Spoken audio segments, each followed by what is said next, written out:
মাছ ভাজা হয়ে গেছে। কড়াই বসিয়ে দিয়েছি, কড়াইটা গরম হয়ে গেছে, তেল দিয়ে দিচ্ছি। তেল গরম হয়ে গেছে, একটা গোটা শুকনো লঙ্কা ফোড়ন দিয়ে দিচ্ছি।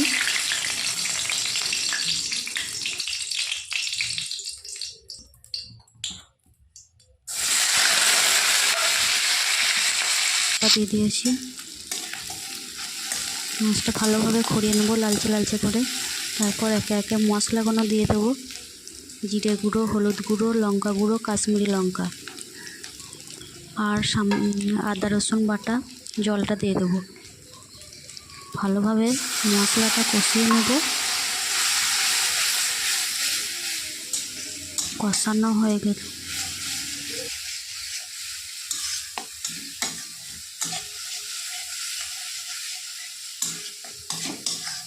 এর মধ্যে নুনটা দিয়ে দেবো। আবারও ভালোভাবে কষিয়ে নেব মশলাটা।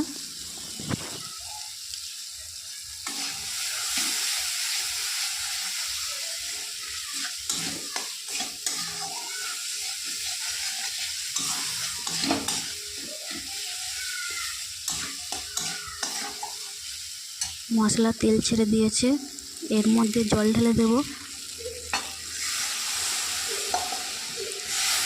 ঝোলটা একটু ফুটুক, তারপর মাছগুলো দিয়ে দেবো।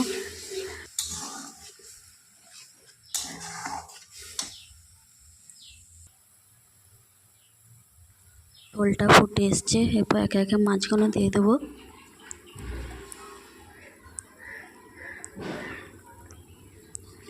সব মাছগুলো দেওয়া হয়ে গেছে।